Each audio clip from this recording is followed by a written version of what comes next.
Now for gram staining, we're going to go through a series of processes, like a series of steps in order to complete the process of gram staining.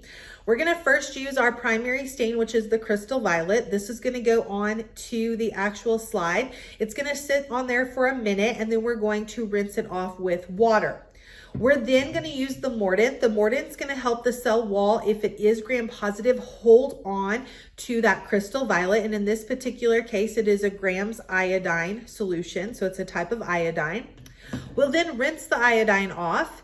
Okay, and then we're going to do a step with ethanol. This is the decolorizer. Now, this step is the most important time-wise. This is the step that tends to be the issue if we have a problem with our gram staining. This is the source of error most of the time. We want to use enough decolorizer to where we remove all the excess type of stain, like with the crystal violet or the iodine, but we don't want to use so much that it decolorizes the whole thing and all of them turn out gram negative when they're really not. So this one, we want to make sure that we only run this across the slide for a couple of seconds, normally 3 to 5 seconds, rinsing it off promptly to make sure we do not over decolorize. Now, a lot of times students will either over decolorize at first or they'll under decolorize because they're afraid of this. And so in the lab, a lot of times we'll practice gram staining where we know if it's supposed to be gram positive or gram negative for a while until we get the technique down. Okay, before unknowns are given to you or things you're not sure what they are, because of the fact that we want to make sure that you have this technique down properly. After the decolorizer, we're going to use the secondary stain. The secondary stain here is the saffronin. This is going to be what gives it the red color. And so when we look at this, if it's gram positive, it's going to retain the purple. All right, so it's going to retain the purple through the whole staining process. If it's gram negative, it's going to be purple before we end up doing the decolorizer. After the decolorizer, it's going to appear clear because it's going to lose all the color because the cell wall can't hold on to the crystal violet anymore. And then it's going to stain this reddish pink color. All right, so gram positive bacteria are purple, gram negative bacteria are going to be a reddish pink underneath the microscope.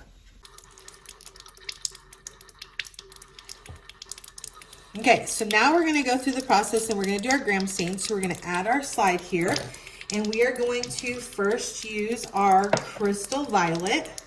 All right, so we're going to use the crystal violet stain first. All right, and we're going to flood the slide with it.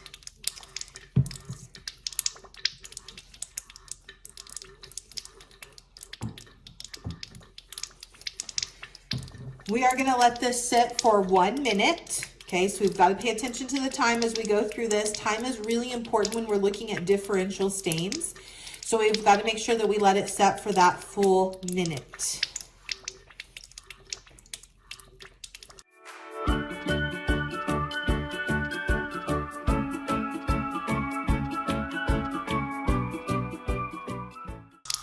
Okay, now we're going to take the slide and we're going to bring it over here and we're going to rinse off the purple where it's almost clear coming off, and we're going to lay it back right there.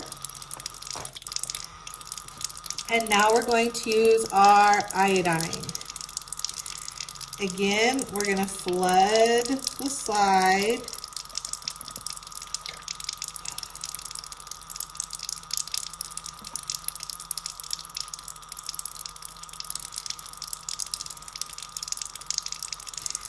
We're going to flood the slide with our iodine, and we're going to let it set for a minute.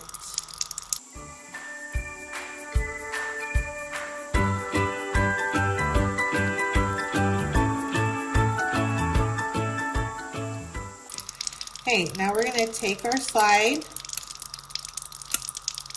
and we're going to gently rinse off the iodine. Excessive water off. Now this is the step that's going to be a little bit more tricky. All right, remember it's the decolorizer, and this is where we're going to end up using our ethanol.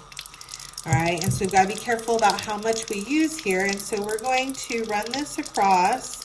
You can notice there's purple coming off of the end, and we're going to run it across for a few seconds, and then we're going to rinse the excess off.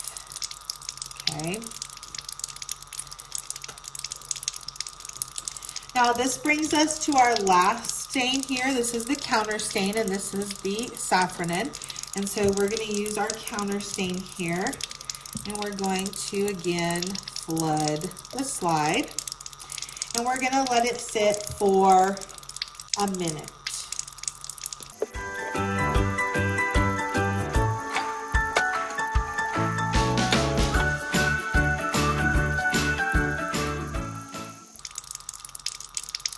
Okay, now again, we're going to end up using our clip, picking up our slide, and we're going to rinse the excess off. I'm going to get the excess off of there, the dye. Okay, and then again, we're going to pick a page in our bibulous paper. We're going to put it in there, and then we're going to pat it dry.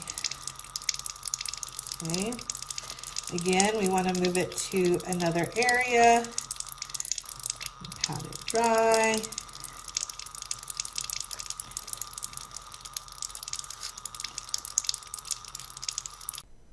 So now that the gram staining process is done, we can see that our smear does have a stain present on it. We might see a little bit of purple, we might see a little bit of red, but we'll have to look at it under the scope to determine what we have gram positive or gram negative bacteria. So if you have any questions, please let me know.